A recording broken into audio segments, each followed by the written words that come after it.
मुनिवर, क्या मैं पूछने की धृष्टता कर सकता हूं कि आप किस गोत्र और कुल से संबंधित हैं? अतिथि, मैं शंबुक, मैं शूद्र कुल से हूं। भ्रष्ट कर दिया शूद्र ने, पानी पिलाकर अपवित्र कर दिया हमें। छी छी, अब शरीर शुद्धि के लिए गौमूत्र छिड़कना होगा। ज्ञान की ऊंचाई पर एक नीच शूद्र? हमारा हृदय इसे स्वीकार नहीं करता। किंतु ये सत्य है राजा राम, मैं शूद्र हूं। ज्ञान की गंगा का स्पर्श मात्र ही जिनके लिए वर्जित है, उनके पास ज्ञान का भंडार असंभव। तभी तो राम राज्य में अराजकता फैली है। राम, क्या आपको ज्ञात है कि धर्मानुसार आपका अपराध जघन्य है? मेरा अपराध? क्या शूद्र का ज्ञान प्राप्त करना अपराध है? हाँ, अपराध है, जिसके कारण हमारे राज्य में एक ब्राह्मण पुत्र की अल्पायु में मृत्यु हो गई।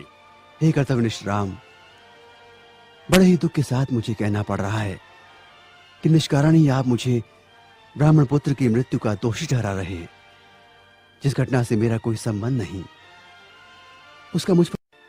राजा राम, मैं न कहता था जिसका जो कार्य है वही कार्य उसे करते रहना चाहिए, नहीं तो ये शूद्र भी एक दिन अपना सर उठाकर हमको ज्ञान पढ़ाएंगे।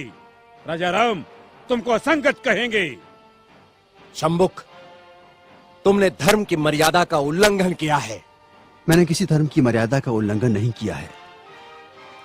मैं एक ही धर्म को मानता हूं, वो धर्म है प्रकृति का धर्म, और उसके अनुसार सभी मानव समान हैं। न कोई ब्राह्मण है, न कोई शूद्र है। देखो देखो इसकी जीवा कैसी लप लपा रही है। भविष्य में शास्त्र धर्म की शिक्षा लेकर तुम राजा राम को ही आह्वान दोगे।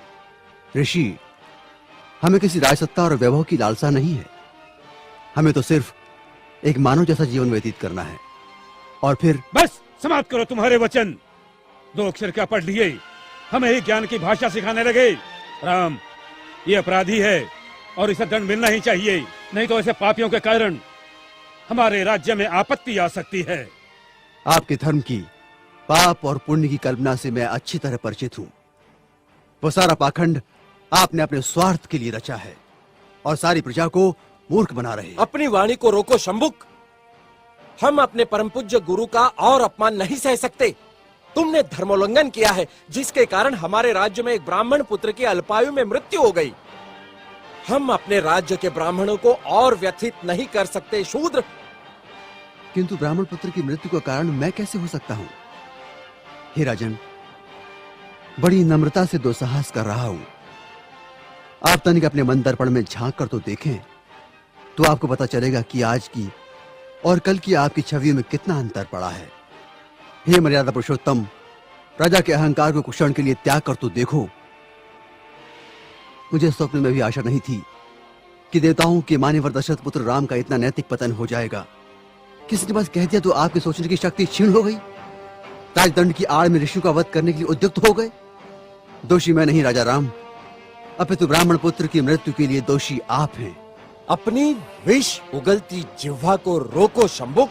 मुझे भयभीत करने की चेष्टा न करो राम। जब जब किसी शूद्र ने परंपरागत सामाजिक दास्तां की बेड़ियां तोड़ने की चेष्टा की, तब तब धर्मांधों ने उसकी हत्या कर दी।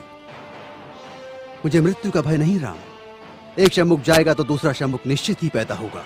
शंबुक, मैं राम, स्वाभिमान और स्वतंत्रता का लघु जीवन भी दास्ता और अपमान से भरे दीर्घायु से कई गुणा सुखकर है। अब यदि एक भी शब्द तुम्हारे मुख से और निकला तो मैं सत्य हूं और सत्य की कभी मृत्यु नहीं होती।